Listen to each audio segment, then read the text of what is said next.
प्रिय विद्यार्थियों, मेरे इस ई कंटेंट ई व्याख्यान क्लास में एक बार पुनः आपका अभिनंदन। आज हम बात करने वाले हैं कालजयी कहानी हार की जीत के संवेदना और शिल्प के बारे में।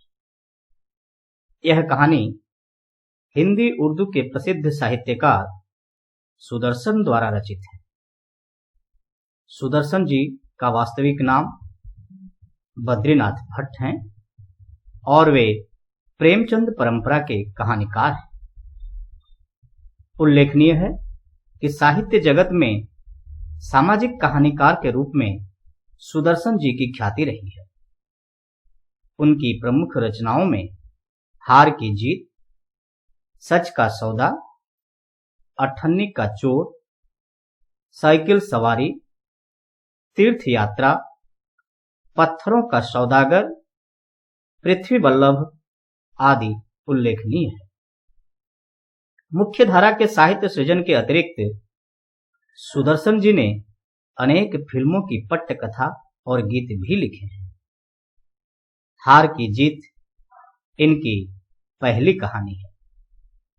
इस कहानी की संवेदना को आप, उसके सौंदर्य को भी आप स्वयं भली भांति हृदयंगम कर सके, इस आशय हेतु मूल ही कहानी को आप तक पहुंचाया जा रहा है। उम्मीद है आप इसे आत्मसात अवश्य करेंगे। आइए पहले हम कहानी के प्रतिपाद्य को संक्षेप में समझते हैं, फिर कहानी का हम पाठ करेंगे और फिर कहानी की समीक्षा। हार की जीत कहानी का प्रतिपाद्य संक्षेप में इस प्रकार है। यह कहानी एक सामाजिक वातावरण प्रधान कहानी है। कहानी में जीवन मूल्यों की स्थापना एवं मानवता की विजय का संदेश संप्रेषित किया गया है। कहानी का समस्त महत्व, समस्त सौंदर्य बाबा भारती के इस एक वाक्य में निहित है।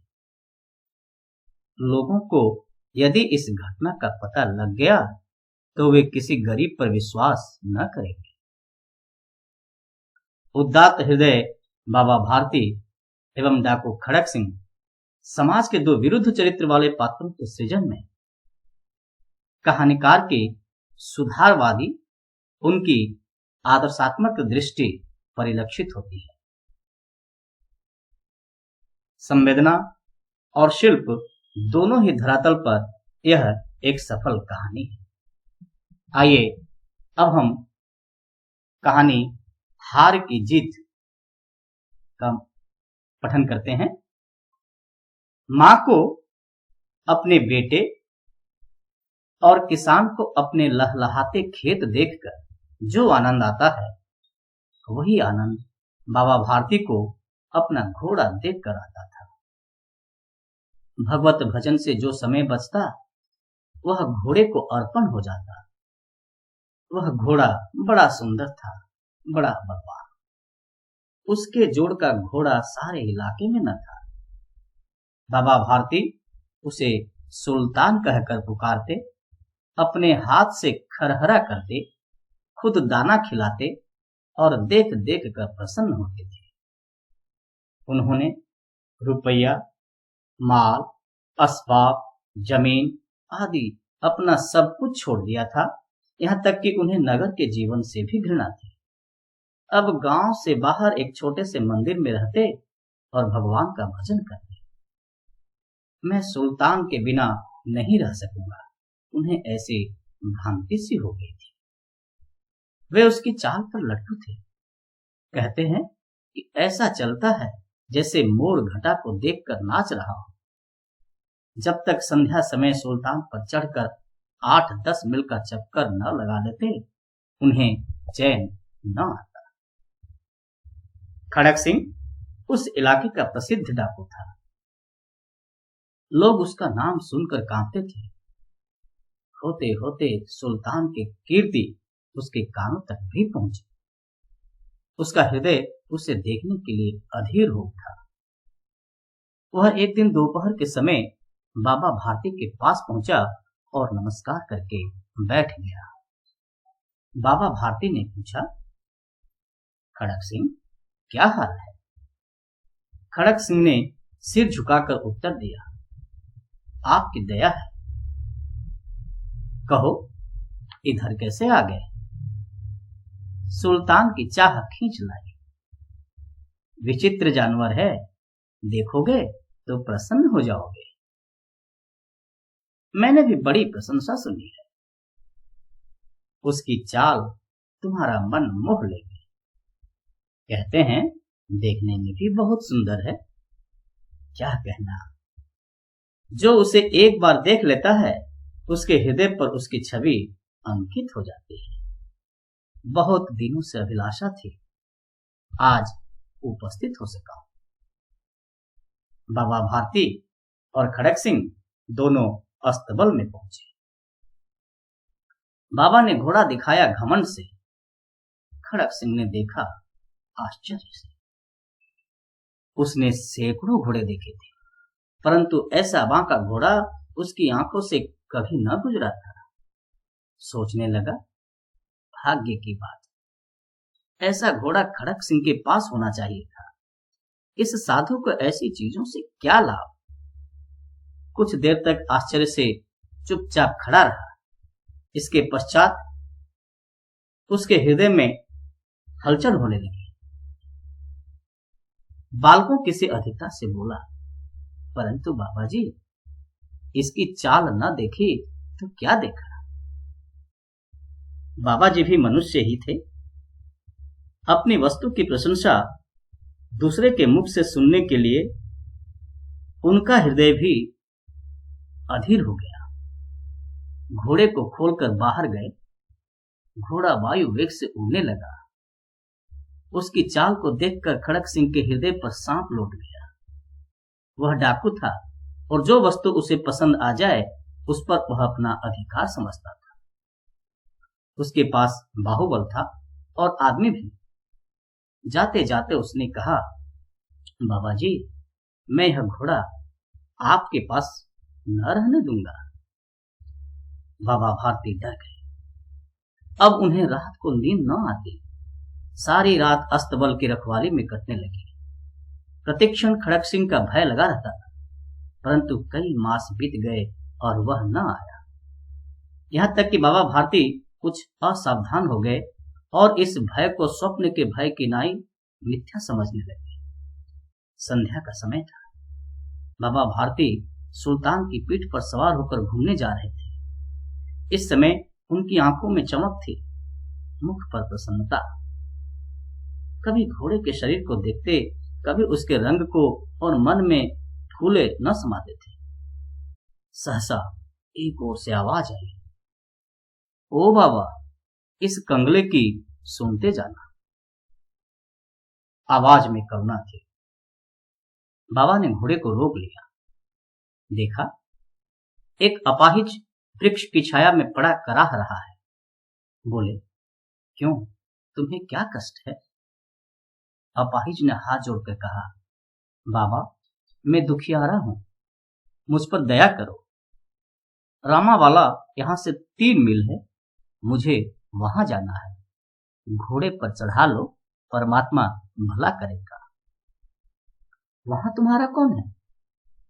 दुर्गादत्त वैद्य का नाम आपने सुना होगा, मैं उनका सौतेला भाई हूं। बाबा भारती ने घोड़े से उतरकर अपाहिज को घोड़े पर सवार किया और स्वयं उसकी लगाम पकड़कर धीरे धीरे चलने लगे। सहसा उन्हें एक झटका सा लगा और लगाम हाथ से छूट गई। उनके आश्चर्य का ठिकाना न रहा जब उन्होंने देखा कि अपाहिज घोड़े की पीठ पर तन कर बैठा है और घोड़े को दौड़ाए लिए जा रहा है। उनके मुख से भय, विस्मय और निराशा से मिली हुई चीख निकल गई। वह अपाहिज डाकू खड़क सिंह था। बाबा भारती कुछ देर तक चुप रहे और कुछ समय पश्चात कुछ निश्चय करके पूरे बल से चिल्लाकर बोले, जरा ठहर जाओ। खड़क सिंह ने यह आवाज सुनकर घोड़ा रोक लिया और उसकी गर्दन पर प्यार से हाथ फेरते हुए कहा, बाबा जी, यह घोड़ा अब न दूंगा, परंतु एक बात सुनते जाओ। खड़क सिंह ठहर गया। बाबा भारती ने निकट जाकर उसकी ओर ऐसी आंखों से देखा जैसे बकरा कसाई की ओर देखता है और कहा, यह घोड़ा तुम्हारा हो चुका है। मैं तुमसे इसे वापस करने के लिए न कहूंगा, परंतु खड़क सिंह, केवल एक प्रार्थना करता हूं, इसे अस्वीकार न करना, नहीं तो मेरा दिल टूट जाएगा। बाबा जी, आज्ञा कीजिए, मैं आपका दास हूं, केवल घोड़ा न दूंगा। अब घोड़े का नाम मत लो। मैं तुमसे इस विषय में कुछ न कहूंगा। मेरी प्रार्थना केवल यह है कि इस घटना को किसी के सामने प्रकट न करना। खड़क सिंह का मुंह आश्चर्य से खुला रह गया। उसका विचार था कि उसे घोड़े को लेकर यहां से भागना पड़ेगा, परंतु बाबा भारती ने स्वयं उसे कहा कि इस घटना को किसी के सामने प्रकट न करना। इससे क्या प्रयोजन सिद्ध हो सकता है? खड़क सिंह ने बहुत सोचा, बहुत सिर मारा, परंतु कुछ समझ न सका। हार कर उसने अपनी आंखें बाबा भारती के मुख पर गड़ा दी और पूछा, बाबा जी, इसमें आपको क्या डर है? सुनकर बाबा भारती ने उत्तर दिया, लोगों को यदि इस घटना का पता चला है तो वे दिन दुखियों पर विश्वास न करेंगे। यह कहते कहते उन्होंने सुल्तान की ओर से इस तरह मुंह मोड़ लिया जैसे उनका उससे कभी कोई संबंध ही नहीं रहा। बाबा भारती चले गए, परंतु उनके शब्द खड़क सिंह के कानों में उसी प्रकार गूंज रहे थे। सोचता था, कैसे ऊंचे विचार है, कैसा पवित्र भाव है। उन्हें इस घोड़े से प्रेम था। इसे देखकर उनका मुख फूल की नाई खिल जाता था। कहते थे, इसके बिना मैं रह न सकूंगा। इसकी रखवाली में वे कई रात सोए नहीं, भजन भक्ति न कर रखवाली करते रहे, परंतु आज उनके मुख पर दुख की रेखा तक दिखाई न पड़ती थी। उन्हें केवल यह ख्याल था कि कहीं लोग दिन दुखियों पर विश्वास करना न छोड़ दे। ऐसा मनुष्य नहीं, देवता है। रात्रि के अंधकार में खड़क सिंह बाबा भारती के मंदिर पहुंचा। चारों ओर सन्नाटा था। आकाश में तारे टिमटिमा रहे थे। थोड़ी दूर पर गांव के कुत्ते भौंक रहे थे। मंदिर के अंदर कोई शब्द सुनाई न देता था। खड़क सिंह सुल्तान की बाग पकड़े हुए था। वह धीरे धीरे अस्तबल के फाटक पर पहुंचा। फाटक खुला पड़ा था। किसी समय वहां बाबा भारती स्वयं लाठी लेकर पहरा करते थे, परंतु आज उन्हें किसी चोरी, किसी डाके का भय न था। खड़क सिंह ने आगे बढ़कर सुल्तान को उसके स्थान पर बांध दिया और बाहर निकलकर सावधानी से फाटक बंद कर दिया। इस समय उसकी आंखों में नेकी के आंसू थे। रात्रि का तीसरा पहर बीत चुका था। चौथा पहर आरंभ होते ही बाबा भारती ने अपनी कुटिया से बाहर निकल ठंडे जल से स्नान किया। उसके पश्चात इस प्रकार जैसे कोई स्वप्न में चल रहा हो, उनके पांव अस्तबल की ओर बढ़े, परंतु फाटक पर पहुंचकर उनको अपनी भूल प्रतीत हुई। साथ ही घोर निराशा ने पांव को मन भर का भारी बना दिया। वे वहीं रुक गए। घोड़े ने अपने स्वामी के पांव की चाप को पहचान लिया और जोर से ही हिनहिनाया। अब बाबा भारती आश्चर्य प्रसन्नता से दौड़ते हुए अंदर घुसे और अपने प्यारे घोड़े के गले से लिपटकर इस प्रकार रोने लगे मानो कोई पिता बहुत दिन से बिछड़े हुए पुत्र से मिल रहा हो। बार बार उसकी पीठ पर हाथ फेरते, बार बार उसके मुंह पर थपकियां देते। फिर वे संतोष से बोले, अब कोई दिन दुखियों से मुंह न मोड़ेगा। थोड़ी देर बाद जब वह अस्तबल से बाहर निकले तो उनकी आंखों से आंसू बह रहे थे। ये आंसू उसी भूमि पर ठीक उसी जगह गिर रहे थे जहां बाहर निकलने के बाद खड़क सिंह खड़ा होकर रोया था। दोनों के आंसुओं का उसी भूमि की मिट्टी पर परस्पर मिलाप हो गया। आइए अब हम इस कहानी की समीक्षा करते हैं। हार की जीत कहानी वस्तुतः सुदर्शन जी की एक सामाजिक वातावरण प्रधान कहानी है, जिसमें मानवता की विजय का संदेश संप्रेषित किया गया है।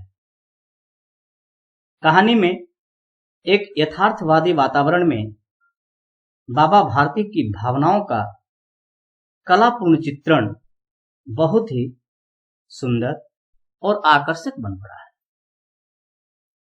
बाबा भारती के पास एक बहुत ही सुंदर घोड़ा है, जिसे नृशंस खड़ग सिंह डाकू लेना चाहता है, हथियाना चाहता है। एक दिन घात करके अपाहिज बनकर वह घोड़े को ले भागता है। बाबा भारती डाकू से केवल एक प्रार्थना करता है कि यदि यह बात वह किसी से न कहे। कारण पूछने पर उदात्त हृदय बाबा कहते हैं, लोगों को यदि इस घटना का पता लग गया तो वे किसी गरीब, किसी अपाहिज, किसी लाचार पर विश्वास नहीं करेंगे। यह बात डाकू के हृदय में चुभ जाती है। वह अंदर ही अंदर बेचैन रहने लगता है। एक दिन अचानक ही मध्य रात में वह सुल्तान को बाबा के अस्तबल में छोड़ आता है और अपनी हरकत के लिए बाबा से क्षमा मांगता है। उसका हृदय परिवर्तन होते देख बाबा ने भी उसे क्षमा कर दिया और हार जीत में बदल गई। अर्थात डाकू जीत कर हार गया और बाबा भारती हार कर जीत गया। प्रिय विद्यार्थियों, यहां यह स्पष्ट कर देना उचित समझता हूं कि कहानी में बाबा भारती और डाकू के चरित्र चित्रण का कोई विशेष महत्व नहीं है। न तो उनका प्रकार विशेष की भांति अर्थात टाइप की भांति कोई विशेष महत्व है और न उनके व्यक्तित्व का कोई उल्लेखनीय महत्व कहानी में है। अपितु कहानी का समस्त महत्व, उसका समस्त सौंदर्य बाबा भारती के इस एक वाक्य में निहित है। लोगों को यदि इस घटना का पता लग गया तो वे किसी गरीब पर विश्वास न करेंगे और केवल इसी भावना की व्यंजना के लिए यह कहानी गढ़ी गई है। बाबा भारती और डाकू खड़ग सिंह समाज के दो विरुद्ध चरित्र वाले पात्रों को गढ़ लिए गए। वास्तव में यह कहानी एक भावना की व्यंजना है, जिसके लिए लेखक ने यथार्थवादी वातावरण, परिस्थिति और चरित्रों की अवतारणा की है। कहानी में सुदर्शन जी की सुधारवादी दृष्टि, उनकी आदर्शात्मक दृष्टि सामने आई है, जहां समस्याओं का समाधान आदर्शवाद के माध्यम से किया गया है। कहानी के उद्देश्य में कहानीकार ने यह बताने का प्रयास किया है कि व्यक्ति जन्म से बुरा नहीं होता, परिस्थितियां उसे बुरा बना देती है। यदि ऐसे व्यक्ति को अनुकूल परिवेश मिले तो उसमें हृदय परिवर्तन होने की संभावना हो सकती है। दुष्ट व्यक्तियों में भी मानवता की भावना उत्पन्न हो सकती है। सुदर्शन की कहानियों के पात्र किसी न किसी चारित्रिक विशेषता के पूरक होते हैं। हार की जीत का पात्र खड़ग सिंह डाकू होते हुए भी मानवीय गुणों से युक्त एक आदर्श पात्र है। इस पात्र की सर्जना से लेखक ने मनुष्य के भीतर छिपी अच्छाइयों का पुनरुद्धार करने का प्रयास किया है। सुदर्शन की कहानियों का विकास पात्रों के संवाद से होता है और संवादों के माध्यम से ही पात्रों के चरित्र स्वरूप उभर कर सामने आते हैं। संवादों से ही कहानियों की घटनाओं को गति मिलती है। हार की जीत कहानी का एक उदाहरण हम देखते हैं। बाबा भारती ने पूछा, खड़ग सिंह क्या हाल है? खड़ग सिंह ने सिर झुकाकर उत्तर दिया, आपकी दया है। कहो इधर कैसे आ गए? सुल्तान की चाह खींच लाई। विचित्र जानवर है, देखोगे तो प्रसन्न हो जाओगे। मैंने भी बड़ी प्रशंसा सुनी। उसकी चाल तुम्हारा मन मोह ले। कहते हैं देखने में भी बड़ा सुंदर है।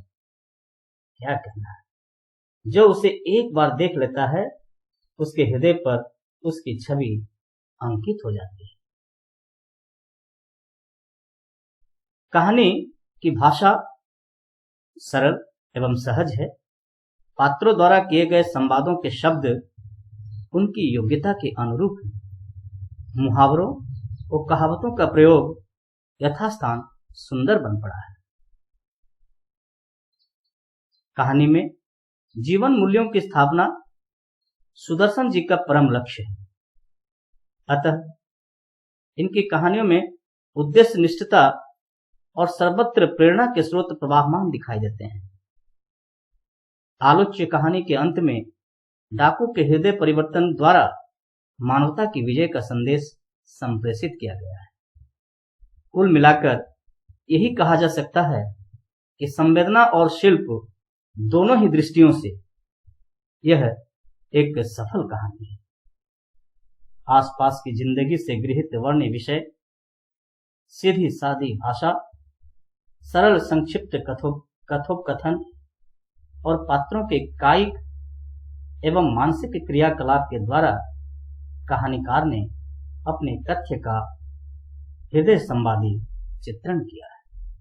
निश्चय ही यह कहानी सुदर्शन जी की अमर कहानियों में से एक है, इसमें संदेह नहीं।